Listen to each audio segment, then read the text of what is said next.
Coming up at Noon, we've got a special guest from Crystal Dynamics to talk about Rise of the Tomb Raider. We made some real ugly faces in Fallout 4, and Call of Duty Black Ops 3 has a laundromat in it for some reason. All that and more right now on Up at Noon.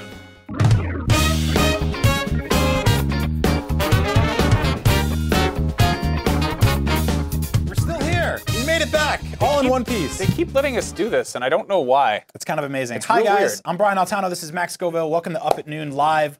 We have a really awesome show for you today. First of all, thank you for taking a break from playing all the gigantic video games out this week to spend an hour with us. I bet you a lot of people are just, they have this on in the background while they're playing a game. That's totally cool. Yeah, I mean, that's fine. That's okay. We're talking heads. Just look over and look at our weird faces every now and then to make sure we're still alive.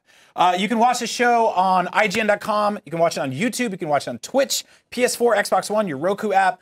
Make sure you use the hashtag #UpAtNoon to ask us questions. We're going to be chatting with you guys throughout the entire show. I want to give a very special shout out to our sponsor this week. Again, 10th week in a row, not a real sponsor. It's Bear Steaks. So if you see a bear, you can get a good lunch out of that. It's real tricky. You got to get inside the bear for it to let you take the meat out of it, and they don't like it. That's right.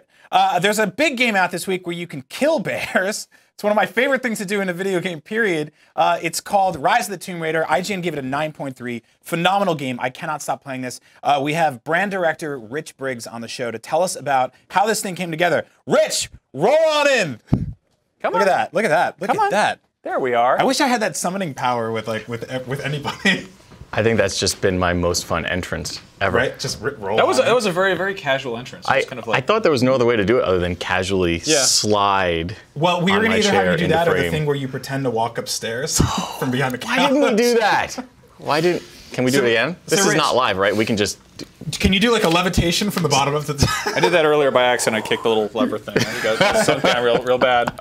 Rich, welcome Up at Noon. Thank you for coming on the show. Huge fan of your game. Thank you. What does a brand director do for Tomb Raider? If you can tell me, I'll let my boss know. Really? No. It basically, very simple terms, is anything that the consumer or that you guys see from the marketing, the PR, events, licensing, anything like that, I have to make sure it fits with the tenets of our core franchise. So to make sure that we don't do anything that would bring the Tomb Raider name down. So like Lara Croft's Crazy Kart Racing or something? Probably not. That you would not believe how many requests I get for that, but I shut every one of them down. Man. Well, I'm a little bit mad, but I guess we can live with Max, that. if you requested it, I might let it slide through. So I feel like your job is probably, I don't want to say your job is easy because it's absolutely not. You obviously, you're tired, you've had a rough week. You're trying to play your own game while you're talking about your game, and you're doing it before work and after work and stuff like that. It's tough. I know the feeling. But Lara Croft has had this tremendous kind of remaking in the last few years. We've actually seen her go from being this sort of, it was kind of like, there was that 90s era of like Duke Nukem and Lara Croft and, Jill of the Jungle and all those weird characters like that. They were just sort of like one-dimensional, action-y. They were sort of different versions of Sigourney Weaver or Arnold Schwarzenegger. She is a very changed character now. And it's not really in the she's a great woman. She's just a great hero. She's a great hero character. So what's it been like kind of working with this new redefined Lara Croft? Well, first, thank you. I mean, we took a lot of time and energy and thought about if we were going to reboot one of the most iconic characters in gaming, how would we do that? And so I appreciate that you brought up a lot of the things that were important to us. It was important that Lara became known for different things than she'd traditionally be known for. But at the same time, we have to hold on to some of those nostalgic things and celebrate things like tomb raiding. Celebrate the fact that she is a brilliant archaeologist. We do want to present a very relatable and human Lara, but we want to do so in a way that, what makes her awesome is her will, her drive, her spirit of adventure, her pushing herself beyond physical, mental limits to do what she thinks is right. So now one of the things I really appreciate about this game is that it gives you all of those abilities and it gives you all of those thrills, but it also kind of opens up a lot more than I think a lot of people expected it would. When we first saw footage of the last game in this series, right, the original reboot, I think a lot of people thought it was just very sort of scripted, very Uncharted, and a lot of your demos, obviously, at trade shows, to kind of show off how great it looks in motion, focus on that stuff. But I think this game really shines when it opens up into these kind of big, almost overwhelming valleys that now hunting has become a huge part of. So how do you kind of balance that this is the story, this is what you need to do to advance, Right. or I kind of want to just shoot pigeons for a little while. Well, absolutely, and that is the thing that we want people to have, is that player-driven exploration Right. and adventure, where you can always be on the roller coaster ride, but at any given time when you go into one of these huge hubs, which are 3 times, 4 times larger than anything we built in Tomb Raider, you now have the opportunity to slow down. You Yeah. always know what your next story beat is if you choose to go after it, but you can absolutely hunt bears, shoot the birds, do missions for remnants. You can make things that will actually help you later in the adventure. We try to learn make Greek. Learn Greek, you can, which will then allow you to translate a monolith, which will then show you where hidden coin caches I are like it when formed. games make me feel smart. Like Yeah. I press X and I get to learn the thing. Yeah, and you actually do learn Greek while you're playing the game. We subliminally just push it right into your head. That's right. I actually just opened a family-run Greek restaurant as soon as I finished Tomb Raider because you guys have given me so many quality recipes. Lots throughout of my benefits. So now, for some reason, I feel like this game is slightly more serious in tone than the last one. That's really? Yeah, no, Okay. I really do. I think it still has that sort of inherent campiness to it. But I think on the flip side, with the sort of pullback, her friends are not really as present. That kind of like island of adventurers that you're kind of ragtagging with. I feel like this game gets a little more serious, but at the same time, some of those like incredibly grotesque death animations, they're not gone entirely. I've run into a few, but they are. You guys did scale those back a little bit. Was there feedback about that? Well, I think there's 2 parts to that. One, it's absolutely a little bit more of a darker chapter in Lara's journey. We always start with, where is she in her adventure? And Right. in the first adventure, she was in a reactive situation. She was forced into a survival setting. She found that she had, sort of the will and the internal fortitude to push through and be a survivor. But Rise of the Tomb Raider was all about her making the choice to put herself in harm's way. And that in and of itself is a little bit of a darker tone. It also Right. deals with her relationship with her father. You learn a lot about Lara's past. So there's a lot of very, very deep things that are happening in the narrative. But then speaking to the death side, we want to make sure that it's not just violence for the sake of violence. It shouldn't feel gratuitous, but it should feel like survival, and the threat of death has consequences. And we want you to feel like there is, in particular in the tombs, Right. a danger around every turn. We want you to feel like this is an awe-inspiring but still a deadly place. So we do want you to feel like, I don't want to watch Lara die, and I do feel on the edge of my seat that this is a hostile world fiercely protecting its secrets, and it's going to try and kill me. I did catch 1 or 2 of those deaths in one of the tombs where there was this very rapid river, and if one slip up, you fell into it, and you basically were smashed against the rocks. But it was never to the point of like there's a tree spearing through my face. Now, in terms of traversal, you guys have done some really fascinating things with this game this time around. I've been playing, open world climbing games for the better part of my adult life now, and a lot of them are basically like there's a glowing yellow thing, jump on it, it crumbles, jump on the next glowing yellow thing. But now you've got this like big claw that you can jump off of things and grab onto, and there's that sort of like that thrill of Sylvester Stallone cliffhanger to it all. How did that come about? Well, we wanted to figure out how are we going to take what we thought we did well, which is Lara's traversal. She's always been very agile, very mobile. Even in combat, you do well if you're moving around the environment, keeping your enemies guessing. We wanted to take that to the next level in a couple ways. So adding the grapple axe, as you mentioned, is a great way to give her yet another way to traverse the environment. It allows us to add more verticality to the environment. And when things are crumbling and you're having to react quickly to the environment changing, that also reinforces that idea of a hostile environment and a landscape, right? Like they aren't always on sure footing, and you do have to have quick reactions to stop when something crumbles or when you're sliding and you have to make a jump. So it really is about escalating on a couple different levels, both within the world as well as Lara's mobility. Now, I actually got a question. I know that clearly this is a very serious game. You put kind of story at the forefront. You've got some gruesome stuff. I saw a screenshot.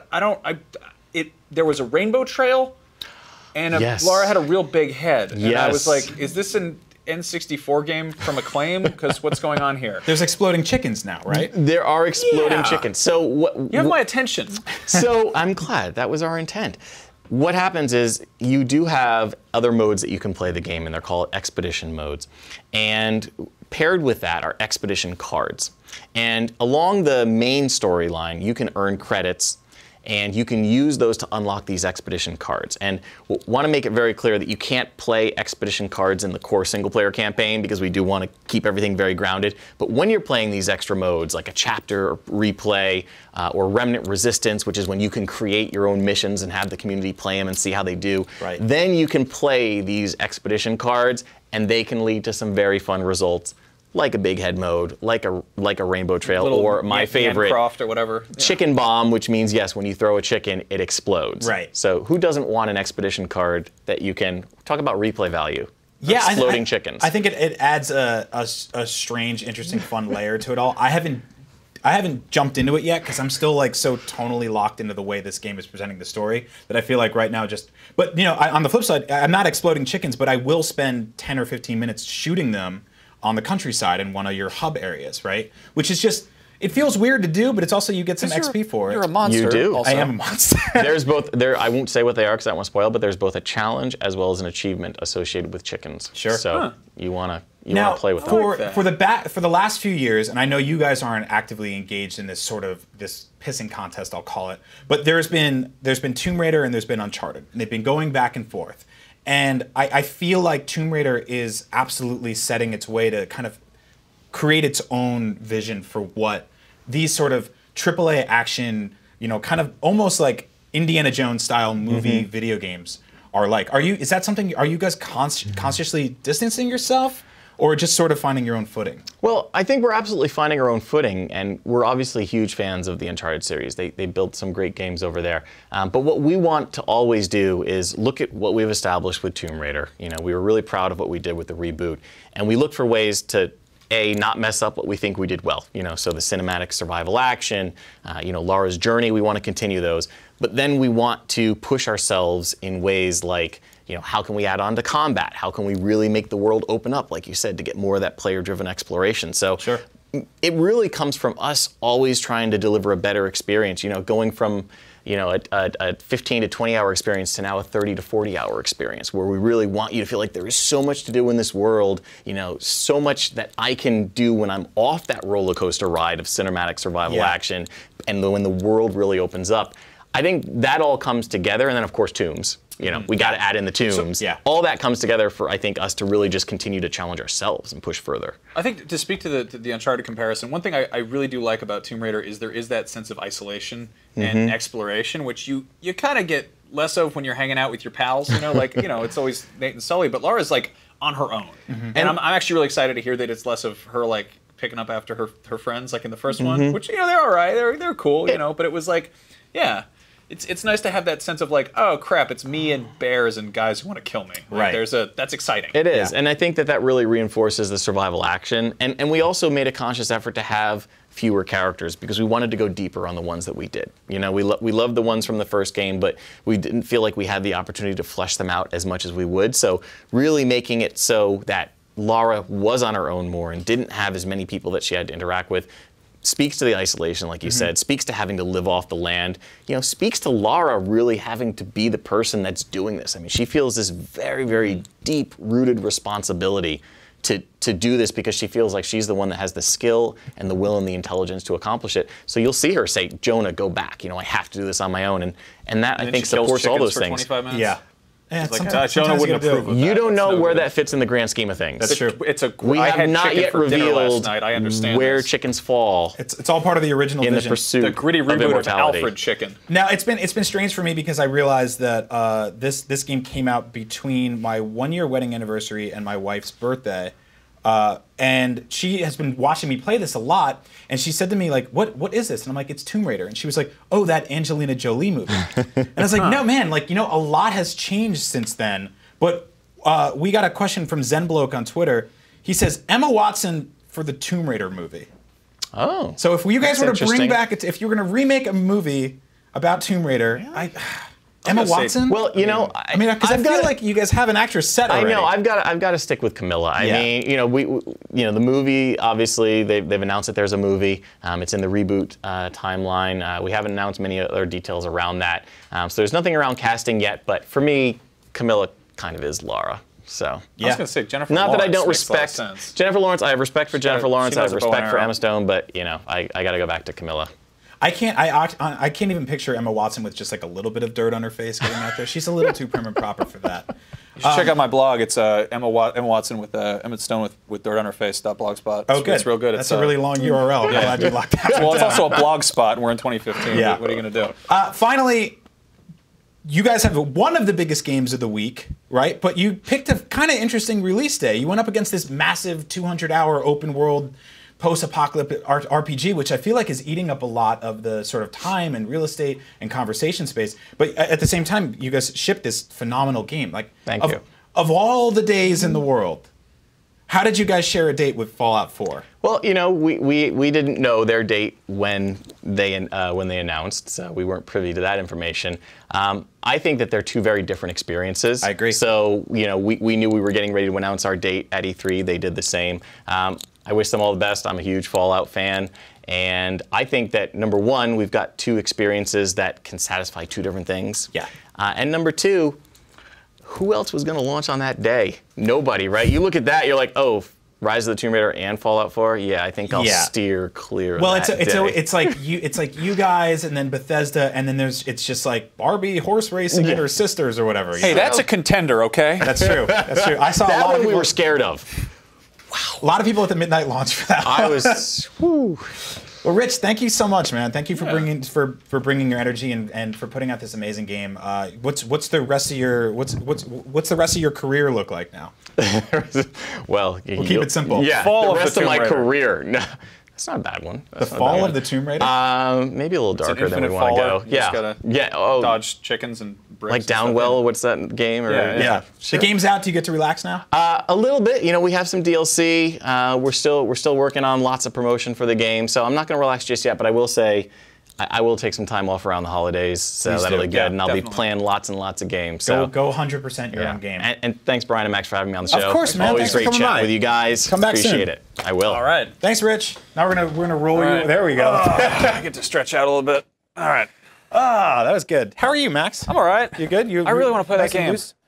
When are you gonna find the time? I gotta figure out a way to get an Xbox One on the train with me going home. It's not really this. It's the Power Brick. Is really you have to buy it its own separate BART pass. Yeah, I gotta get a Uber XL or something. It's a big block. Oh man, Brian, I'm parched. Could you pass me my water? Sure.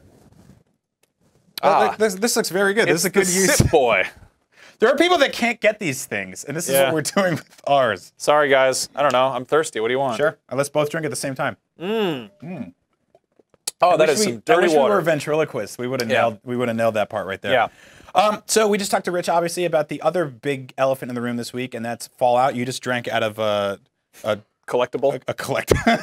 It's a Sip special boy. What do you want? collector's edition. Yeah. These were going for a lot of money on eBay. Something else that's going on for a lot of money on eBay right now are the Nuka-Colas that were Target exclusive. It's a Jones soda, which I got them confused with the soda that you and me drank in the Comedy Button, which is like bacon flavored. Yeah. Who are those guys? Those monsters? I think they're just called. They're just jerk sodas Turkey or something. monsters. Hey, let's check Thanksgiving this. nightmare boys. Let's check this out. Let's see how Nuka-Cola is actually doing. Yeah, let's check this on the fly. I checked a little while ago. It was over $100. So we got handmade. These are all hand. Yeah, wow. So sold out, unopened, $59. $59, $42. $70. Yeah, this is pretty rough. 40. Yeah, people are watching them. People are buying them. So this was interesting, and I told you about when I was at New York Comic Con and they had the Back to the Future sodas, and I drank one, and a lot of people got mad at me. I feel like I almost wanted to get a case of this for us to drink on the show, and I think we would have gotten a lot of the same reaction. I like that you're just like, I have a commitment to really pissing everyone off. Yeah, I want to drink specialty sodas and Yeah. anger people as much as I can. Yeah, this is crazy. $125 it was a few days ago. It's dropping down now. I've noticed something, and I don't like. Maybe I'm going out on a limb here, but I feel like gamers specifically have a very impulsive nature when it comes to physical collectibles. Right. And you see this a lot with Amiibo, and you see this a lot with like collector's edition and like swag from events, where people will throw immense amount of money at something with this kind of sudden rarity. But oftentimes more of that stuff will show up. Like, it wouldn't surprise me. Like, soda's not that hard to make. Wouldn't surprise me that much if more of this showed up. It's just kind of, this is the, early release stuff. But like, you look at Amiibo that have like a slow release pattern or whatever. They're like, yeah, the boat sank. We got to go in the sea and get him, or what, whatever happened. And people like freak out because something that's just been released can't be found. But kind of eventually it becomes more easy to find. Yeah. And it's just, I don't know where that comes from, you know? You It's almost a competitive collecting. You gotta give it a minute. Like I don't know if Yeah. you've ever been that guy that's been looking on eBay for something. It almost always happens that there's that first few days where it's worth twice as much, and then it's worth a third more than it should than the retail, Yeah. and then it kind of it dies down, and then there's that window when it's cheaper than it actually costs, and then it spikes right back You up. seen how much Pokemon cards go for right now? 'Cause It's crazy, there's- right? There's some that, they'll set you back, but for the most part, people just stop collecting them because Like- it's all supply and demand. So I bought a Don't- Virtual Boy during one of those like yeah. low spikes where it was like yeah. $13 and they threw in like 8 games, and now that thing goes for a ton of money Yeah. for some reason. yeah, nostalgia. So Fallout, that's a thing. Yeah.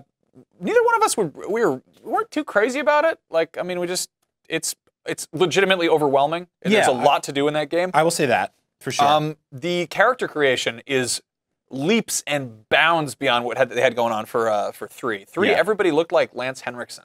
Even the women, everybody, no matter what race or gender, you look like Bishop from Aliens. Yep. This time around, we've got something way cooler. You can figure out what Troy Baker's voice will be coming out of if you're a dude. People have been doing some really cool character customizations and sharing them. That's right. Let's take a look. We got one. You dug this up. This was on the Brotherhood of Steel Facebook group. Brotherhood of Steel, brother. Wow, yeah. Hulk Hogan, wandering the wastes. Who Hulk's been in the studio before, and he was here before his personal fallout with racism, Okay. and with the community at large, and with the WWE. But if you want to bring Hulk Hogan back and put him 200 years in the future, where people might have forgot all the times he said the N-word, you can create him in Fallout. So here's how he looks. This is what I'm really fascinated about. This is just the way that mustache specifically is a Hulk Hogan mustache. Yeah. Like there's very few people in the world. There's him, and I think he's like one of the guys in Office Space who like lives on the couch. Yeah. No other people have that mustache. Hey, Peter, man, turn on Channel 9. It's the breast down. That's right. I think that's I Miss, like the Miss scar. Elizabeth in the background that's there. really subtle. Like, Yeah. but that's just an example of the level of detail they have. Obviously, Bethesda goes nuts with detail. What else we got here? We've got, wow, we Hey, got Beavis Beavis. and Butthead. This is How's it incredible. going? This is from Ham Sandcastle, who I is love the zits. yeah. That's one of those things where they do like realistic drawings of cartoon characters, and it's like, yeah, I mean, Homer Simpson would have stubble. Like, Yep. yeah, I mean, Beavis and Butthead would have zits. look at it's Butthead's weird dress thing that he's wearing. He looks like a British ant. Really, That hair is really- awesome. Like I yeah. look at that hair and I go, "That's Beavis hair." Like Yeah. who else can rock that? That's really well done. Then we've got. Okay, John that's Cena. not real. That can't be real. Is that real? I don't No know. way. Is that real? No way. That cannot be real. It's pretty realistic. It looks like it's. Ba-ba-da-ba. It looks photoshopped. I mean, it's Dude, I it's don't not know. real. But is this in Fallout? Like No, this I is know this is it's not. floating around. People seem to love that. I guess there is like there's kind of a shadow behind his hair. I guess That's it's really is good. That, is that from a different game that someone dropped in there? Either way, that's really well done. Yeah. That's impressive. Those are definitely some of the coolest. The best 2.5. What's this one? Oh man. Yeah, this one I think is my favorite. I actually did a playthrough of Skyrim as Danzig. Yeah. I was like, I'm gonna make my character look just like Danzig, and I made him. I think I made him a Imperial, which doesn't really do much. It makes you make more money, which I guess is sort of aligned with Danzig's beliefs. But There's a lot of options in tweaking the faces to kind of elongate and enlarge certain sections. Mm-hmm. And Danzig totally has that Batman the Animated Series lower chin face that you just blow out a little bit. So you can go home and make your own Danzig right now in Fallout 4. I feel like he's good for that game. that's pretty accurate. Yeah. He fits. John Cena, not as much. Beavis and Butthead is absolutely hilarious to me because they basically just their Genesis game was about walking around and collecting junk and Yeah. trading it in to get GWAR tickets. That's pretty much it. What are you guys making in Fallout? Like, send us your stuff. Tweet that Yeah. at us. I'm Max Scoville. He's Agent Bizzle. Use the hashtag #UpAtNoon. Please, if you're making weird stuff in Fallout, share that with the world around you. If depending on what, I guess on really all the systems, there's now a real easy way to just share a nice little screenshot with the whole world because Yeah. social media integration is finally here. It's finally here. So Now- yeah, show us what you got. Yeah. On the subject of making things in Fallout, we decided to jump in there and do our worst. The Up at Noon challenge this week is Brian trying to make the ugliest face he can. In You know. a video game, not Yeah, just sure. naturally. I Well- do that when I wake up. Let's take a look.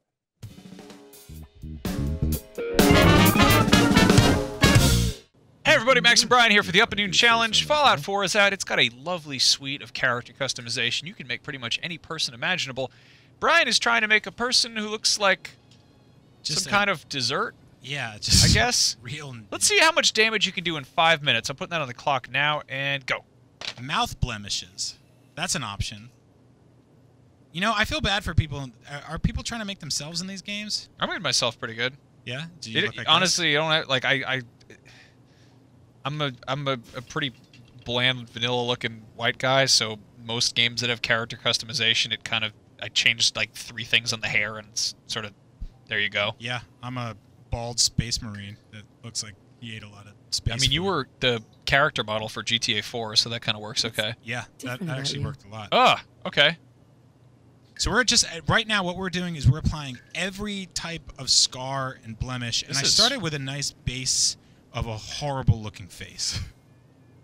Okay.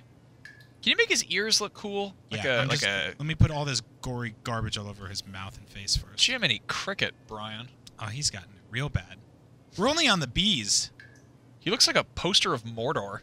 Yeah, not bad. Oh Yeah. yeah, look really good, you guys. Ugh. Okay. All right, so what do you want me to do with his ears? You want them real big? Get him, whip him out there. You can also cycle through different ears, I think. Can you? You can rotate them, spin them around, like. Oh no! Like a baby's ears. Big old monkey boy. All right, we're gonna flap these rudders right out to the sunlight. God, this is so nasty.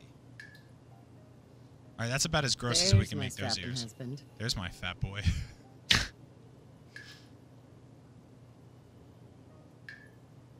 Trailblazer. You can change the color too. Yeah.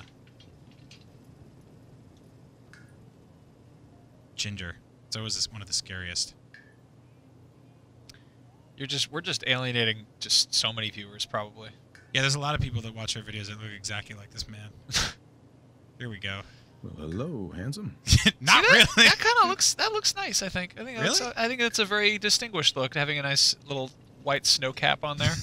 You think it's the style of hair that you don't like? I mean, he looks like if you have a young man's hair with a face like that, you're like, wow, life has not been kind to you. But you have an old man's hair he just looks like the guy Like from. this? He looks like the guy from Enslaved.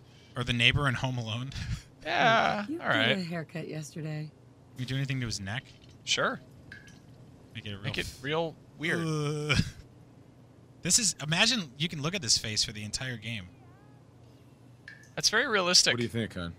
Roguishly handsome or He looks like handsomely he just roguish? looks like a fish. He just looks like a fish man. You can make his neck different colors. I think You're- that's just I think that's just the rest of his skin, but you covered up the rest of his face with horrible damage. How much time do we have? I'm gonna do some You got top 2 minutes left. eyelids. Can you give him some tribal tattoos on his? Your eyes. Yeah, where do we One do of my that? favorite things Make his about eyelids escaping. Make him look evil. Make him look angry. I think the only way to do that is. Oh, look at that! Just flexing Not bad. his fats. Not bad.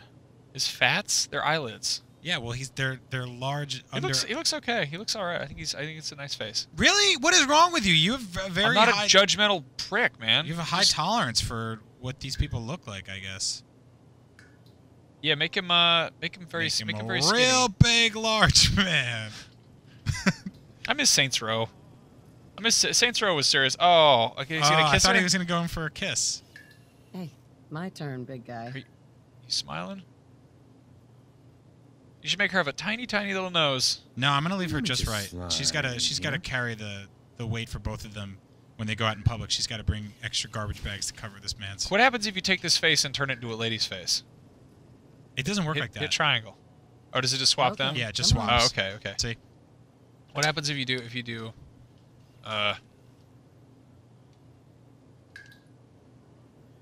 That's a okay. nice looking lady. That's a nice lady. Yeah, it's her sure, friend sure. back there that I'm worried about. It's not her friend. It's her husband. They can be friends. You're supposed to marry your friend. She's got a very small beak.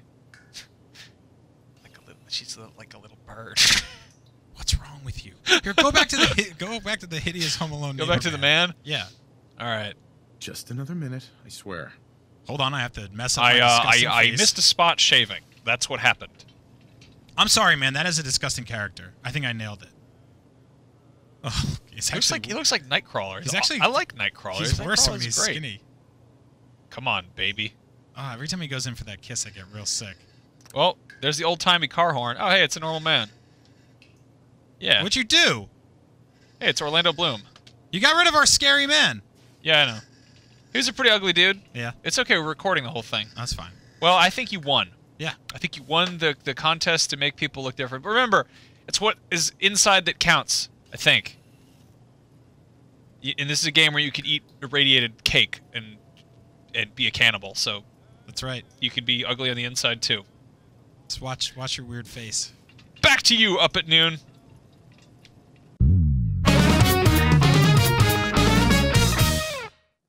I'm sorry. I'm so sorry we did that. We made you look at that awful. I'm actually face. I'm a little bit disappointed in you because it's like, What? I was looking at some people doing some real bad stuff on there, like some real bad stuff. I think you got to go in the makeup and start messing with eyeshadow and stuff. I did. I made a very gross, dirty, nasty, filthy turkey of a man. Okay, it was pretty bad, but I don't know. I think we should revisit that. I think we should try to make some real critters. What are people in the chat saying? Or on the Chaswick computer? Cleckley, that's at Deadfinger09 says, hashtag up at noon. Do you guys ever play games with your fans online? I would love to play Battlefront with you guys. I am so damn I excited would love for to play Battlefront. Period.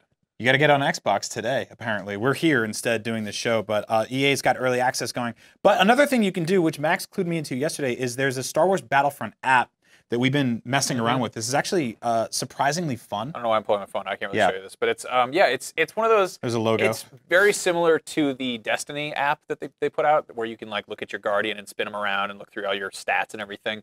Currently, nobody has any stats because the game isn't out yet. But when it gets out, that'll be kind of cool because you can show all your stuff. There's also a little mini game which is called like Base Commander, I think. Yeah. And it reminds me a lot of it's sort of like a tower defense Gwent. Yep. From Witcher. Like you get little cards and you gotta customize your decks, and I'm sure there's some game it's more akin to, but I never really get into card games.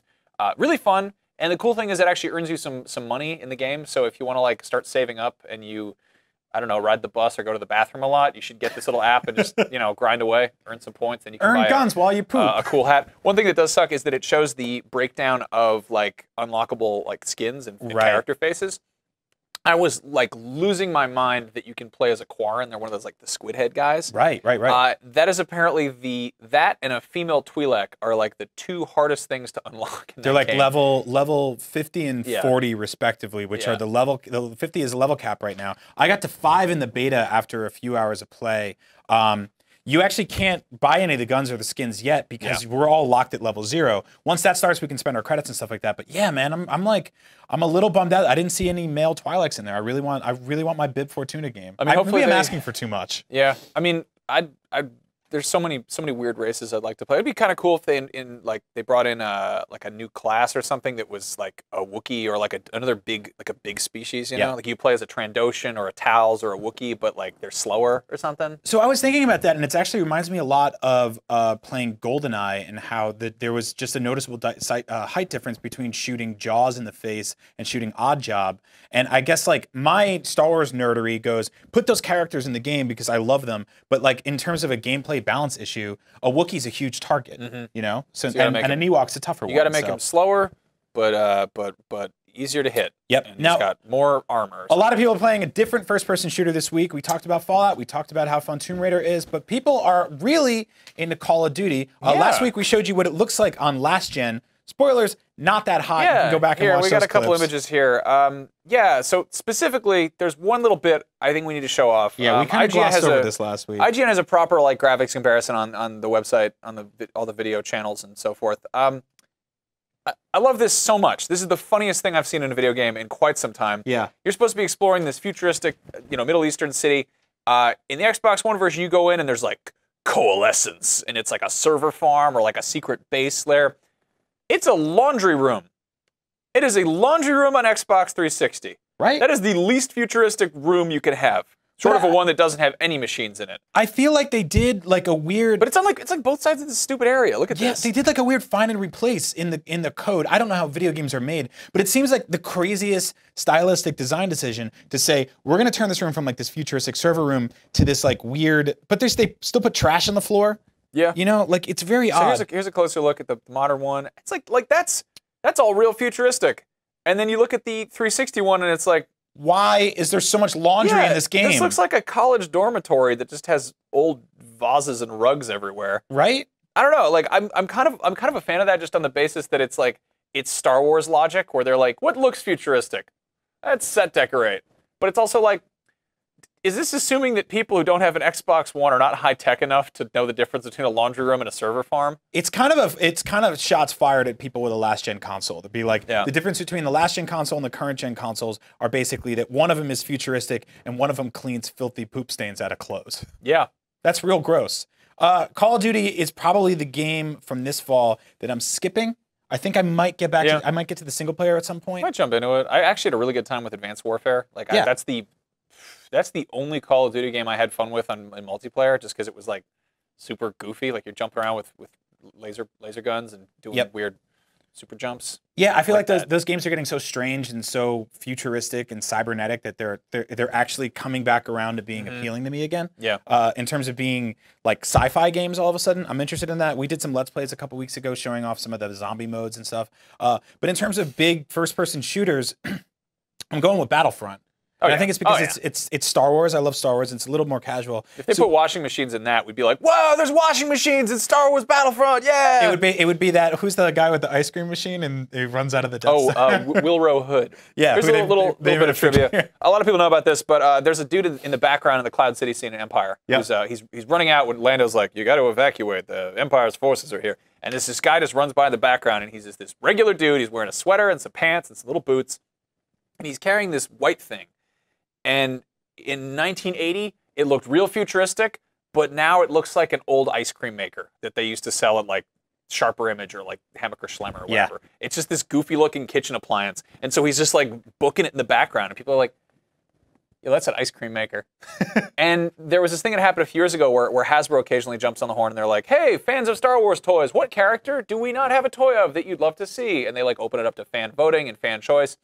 And sometimes people are like, I want a cool Sith Lord from Knights of the Old Republic. And other times people are like, get that guy with the ice cream maker. And the guy with the ice cream maker actually won that voting contest one year, and they made a toy of him, and they gave him a whole backstory. His name was Wilro Hood, and he was like, he just moved to Cloud City, and he was like, I think they said it was like a computer terminal or something. Or maybe it was just the ice cream thing. But I mean, like Wilro Hood, like Hood is a creamery in the East Coast. Like that's a nice little nod to that. Anyway, now you know about Wilro Hood. Right. So I kind of want that toy now. I do too. So we asked you guys on Twitter, which big game are you skipping this year and why? We got some awesome results to that. Jason Serafino says Metal Gear Solid 5 for now because there are not enough hours in the day. I'm totally with you on that. I played a ton of Metal Gear. I don't know if I'll ever go back and 100% it because it's just like, it's so hard to do that. Steven says, Fallout 4, I never played any of the other ones, so it didn't interest me. Plus, I'm too busy deadlifting 650 pounds. To which Chad Henderson responded, thanks for taking the time from your deadlifting 650 pounds to tweet this. To which Steven responded, I was using one arm to tweet and one to lift. Obviously. I love that. So Twitter's a good place. It's a real weird, fun place. Trey Weatherholt says, Call of Duty, I've skipped the last two. The game is geared more and more to children each year. Not the same great game it once was. I don't know about that. Kind of. Yeah, I mean, yeah, sure. A little bit. Muath says, Batman Arkham Knight. Not really a big fan of superhero video games. Yeah, I mean, totally. I think that's one of the ones that, like, if you start thinking about games from like 3 or 4 months ago or 6 months ago, like if you skip The Witcher or Batman, catching up with those things right now seems insane. Yeah, it's sort of like, they're also probably going to do Game of the Year editions like next year. Yep. And they'll be, 30% cheaper and they'll have all the DLC packed in. Yep. That's always cool. I don't know what the story is here. We got this image. We got a series of images. You ready for it? Okay. You let's ready? do this. You ready to look at it? Do you sure you want to show this? I'm sorry. If we get in trouble, if your mom walks in, not our fault.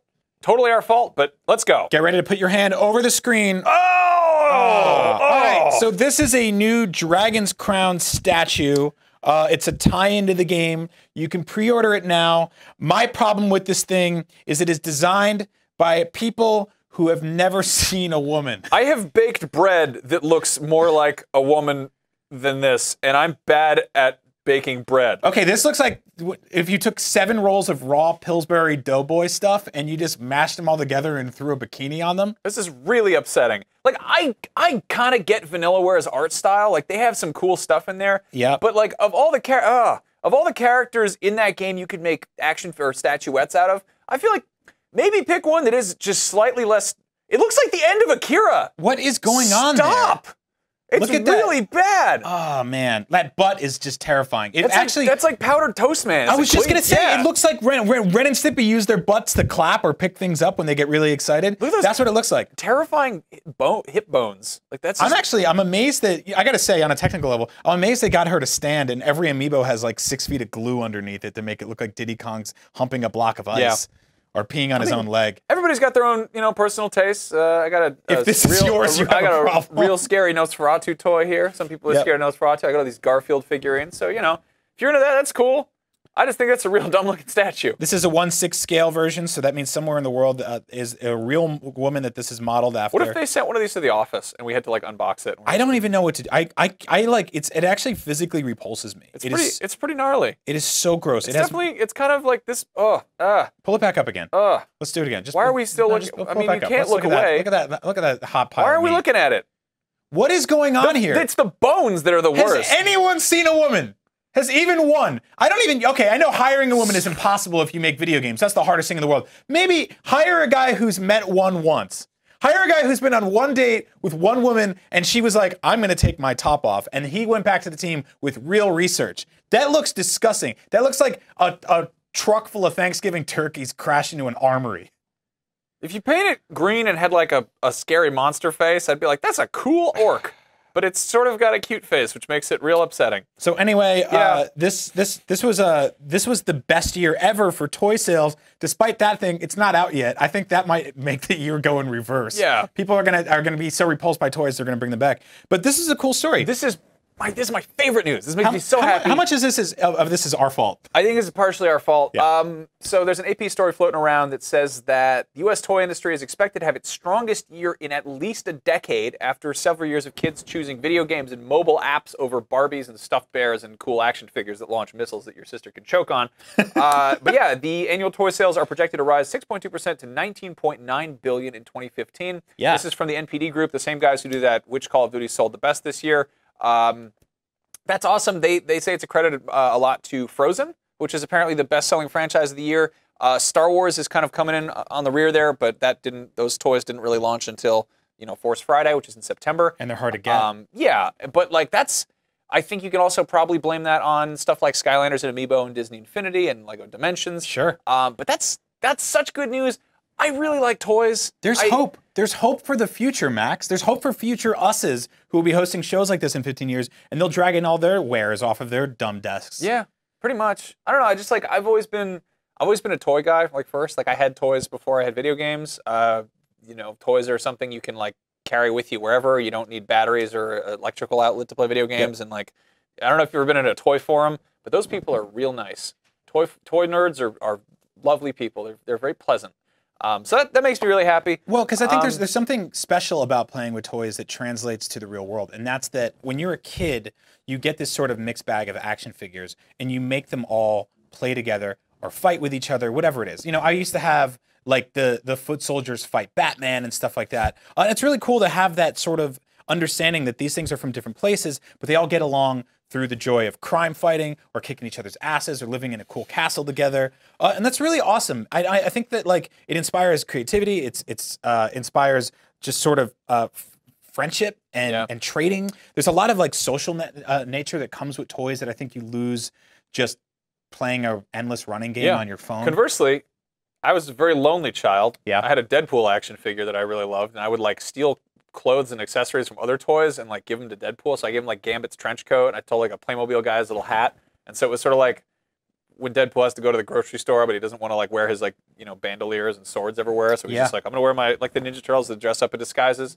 But then I'd make like little chairs and stuff for him to sit on and be like, I'm gonna play house with Deadpool, because I like the idea of Deadpool being like, well, I'm done doing mercenary work. I'm gonna have some carrots. and then he'd have some little toy carrots to eat. That feels like something he would do. Yeah. Ryan Messi on Twitter says, I'm watching with the show with my 1-year-old daughter. Am I giving her body issues with that horrific statue? Hashtag up at noon. I don't think she can recognize that as human yet. That's so. You're probably good. You know. Ancient Kazan, Ancient Kazan, I mean, that's redundant. Says, you guys should start a weekly show just about toys. God, I would love that. That would be a fun thing to do. But I feel like we get enough of it in here. Max and I, we want to do a weekly show about Star Wars. We want to do a weekly show about video games. We want to do a weekly show about being stupid and toys. But that's what we have up at noon for. We get to put a little bit of all of that in there. We went into the show this morning being like, I think we're not going to talk about Star Wars this week. That's weird. Oops. We actually, on IGN, we asked what's the coolest toy you bought this year. We got some cool replies. Let's take a look. Andrew Goldfarb, who is a 12-year-old boy who works at IGN. Beyond. He bought this this little animal dog. That's her name is Chi-Chi and the Rat. Yeah. Here's one from a different 12-year-old boy who works at IGN. Who are we hiring? This is Mitch Dyer. These are theoretically adult men. If you want to get a job at IGN, basically buy a bunch of capsule toys. I actually went to Japan with Mitch, and all he bought was Persona stuff. That was pretty much his whole time. Did I tell you what happened to me at New York Comic Con? Walking around with Goldfarb? No. So they were selling these Persona blind packs of cell phone. They were like basically keychains. And there was a 1 in 10 chance that you get the dog, and they were $10 each. And he bought like 15 of them and didn't get the dog. That sounds like isn't that the most Goldfarb? Isn't that the most like Charlie Brown Goldfarb story there is? Guy. This guy's got the robot BB-8. Oh, BB-8. Like, he's gonna make it fight ducks. This is great. Oh my God, this is so cool. Yeah, get him. Yes! Get him. Go get him. Yes! This is awesome! Mess him up! Yes! Yeah! BB-8! That is awesome! I'm so glad we were able to pull that out. Okay. What a treat that was. I was not expecting that at all. What if you just rolled that straight into the water? He was just out like 200 bucks. I would have been terrified doing that. So toy sales are up. Toys are awesome. We love toys. You guys love toys. There's an amazing thing happening right now. If you grew up with Legos like Max and I did, you were kind of screwed because you got weird sets like Western and Pirate and Dragon. I like that stuff. But now, that. all the things that we loved growing up are becoming Lego sets. And not only that, they're becoming awesome high-end Lego sets. Yeah. So if you have $350 and 2 cubic feet in your house that you don't have anything else to do with, good news, because Lego announced the Ghostbusters Firehouse headquarters is a thing that's happening. I love this Let's take a look at this. This is We saw the Ecto one a few years ago. Now you have a place to park it. This is just phenomenal. This is 4,600 pieces. It's got what, 12 minifigs? Yeah, 8? 4,634 pieces. That's There's a lot. 100 minifigs. Oh, look at these little guys are doing their things. Okay, you know what I love? You've got rooftop. All the rooftop characters. You even have the purple library ghost is in there too. But you open this thing up, and it's so awesome. It's so legit. Okay, so I'm actually not crazy about this. Really? I like Ghostbusters. I was very tempted to buy the Ecto one. Yeah. This feels like they could have made a set probably a quarter of the size that had just as much of the stuff going on. Yeah. Like this is like 70% just kind of generic Lego Firehouse with a bunch of Ghostbusters specific stuff in it. Well, that's what I love. Here's the scene where they shared a pizza and they froze their milk.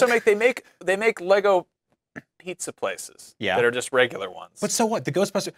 This is why it's all worth it. No, this is my wallpaper. This Sunday morning dunk that Slimer's taking Poor in the firehouse. Janine just comes in. Oh no! There's a problem with the toilet, Slimer. You taking a big green dump in that hot dump a toilet again. This is one of those images I want to email to myself in the distant past. This is so good. This is in a kid's toy. These are awesome. Toy. Yeah, I love that. I don't know if I could do $350 on that. Yeah, that's a little much. Man, I don't know. What Lego sets have you kind of always wanted? Because I know I had a Ghostbuster Firehouse when I was growing up, but it was this tall. You could park the car in it, which for some reason I never had, or you could put all the figures in it. But the only thing it really did was it had this grate that you could put slime on, and the slime would dump through and just ooze on a Ray's head. If that's what you wanted to do. That's what needs to make a comeback is slime related toys. I think carpets are too expensive now. What? Yeah, carpets are way too expensive. Okay. Slime I thought you were reading a comment from the audience, and somebody who's just in the process of refinishing. Connie the Carpet King says, "Oh man." Yeah, no, that makes sense. Yeah, that was sort of one of those things where toy manufacturers are like, "Hey, kids, we got Gak, we got Floam, we got Silly Putty, we got Zand, we got all the kinds of gross stuff you want to rub into your upholstery," and parents are like, "Sure." Never again. Chaswick Cleckley with another question. Max, what's the best toy you bought this year? Hard to narrow that down, right? That's really tough. I've bought a lot of Star Wars toys this year. I think my favorite thing I've done is I started collecting Snaggletooth figures. Yeah. Snaggletooth, if you're unfamiliar, is one of the Cantina aliens, but he kind of famously, in the original Counter Action figure line, they sort of kit bash two characters. They put the head of one alien on the body of a different one. So he's got this long, convoluted story behind him. I actually got a tattoo of his concept art at Celebration because I thought it was like just a really weird, goofy little drawing of a dumb man. Someday I will get. That was great. Yeah, it was a lot of fun. I got to watch you get that tattoo. I am engaged to a really, really wonderful, enabling woman, and the other night I was like, Jenny, I'm spending $40 on a Boba Fett toy, and she's like, do it. Yeah. And so I ordered this Japanese Boba Fett that's about the same size as the normal Star Wars guys, but it's got like all this articulation, it's super nice paint job, so I'm excited about that. Hasn't shown up yet, but you know, This is going to be my first Christmas in 34 years that I'm not going across the country to see my family. And my wife was in a hardware store the other day, and she texted me a bunch of pictures of Star Wars Christmas lights that are basically like Stormtroopers, C-3POs, Boba Fett helmets, and R2-D2 shells that you put on your lights that you wrap around your tree. And I was like, are we going to do a Star Wars tree? And the cool thing about that is, as you know, growing up, when you buy Christmas stuff, it goes in a box and then you don't see it for a year, which means that she kind of like bought us a Star Wars tree forever, or as long as I'm married. Yeah. Which so, I mean, I think if we get divorced, I'll get to keep the lights. I'm sort of stuck there because I got boxes of ornaments that are like ancient grandparent hand-me-down things, and I feel sort of bad for like throwing a Dengar figurine in there too. We found this cool thing. Microsoft does weird research stuff. They've got this thing called Project Oxford that apparently can now recognize emotions. This was the same guys that worked on the thing we saw a few months back, which you could upload a picture and it would tell you the age. Yeah, let's take a look at this here. We've got an image here. It shows you there's this guy is entirely happy. There's no disgust, fear, anger, contempt. This guy is. I don't know about that. This guy's a little bit neutral, and he's a tiny bit angry. Okay. And this lady in the back is real happy, and that's about it. But basically, you put any image in here. We figured we'd try to mess around with some pictures of video game characters and see how their emotions are. That's right. Who's a good video game character we should try out? Let's try Nathan Drake. I can never really tell what's going on with that guy. He's cocky, he's arrogant, but he's also charming. Sure. He's happy. He puts his friends and family in danger. Should we use this really happy picture of him? How upset? Let's see if they can tell. Let's see. Copy image URL. Let's jump over here. He looks like he looks like he's been waiting an hour to fart, and he finally went it out. But no one was there. He's like, oh, Elena's finally gone. Okay, so this is really this is fascinating. Wow, this is hilarious. It says that in this picture of Nathan Drake smiling, it says that he is really angry and really afraid. It is like 7.2% anger, 5.2% fear. And not so much happiness. Like he's a 0.9 for happiness. Let's try another one. Let's do He's not happy? Not happy apparently. Not a happy boy. I knew there's a secret darkness inside that man. Yeah, let's do Lara Croft. Only 4 Uncharted's will drag out. 4.5 if you count the Vita one. Here's a good one. Some of us don't. Okay. Let's check this out. Got all my tabs open. Let's do Lara Croft. Let's see how she's doing. She should be happy. Her game's getting good reviews. She's okay. I didn't even detect a face there. That's wow, weird. Really? Okay, let's try a different one. Maybe that'll help. This one's a real big one. Okay. Okay, let's just there we go. You're watching us do a let's play. We're doing a let's play of the brand new Microsoft IP Project Oxford, which recognizes emotions. What's it say? Wow. So she's like mostly neutral. She's 0.9 neutral. She's kind of angry. She's a little bit afraid. She's real tough. Yeah, it's really kind of it. She's a little bit contemptful, but she's kind of hanging out. Let's try an old gem. Let's do good old Duke of Nukem. Duke this Nukem. Guy up. Duke Nukem was an old friend of mine. Dude Raider. Yeah. Dude Nudem. Nude Dukums. I've got abs for days. My shirt doesn't have sleeves. I'm here to show you my schwanz. Can you say that? I don't think you can say that. I got the kind of look from my producer just now that I cannot. Okay, they can't detect his face because of his sunglasses. Let's pull up a different image.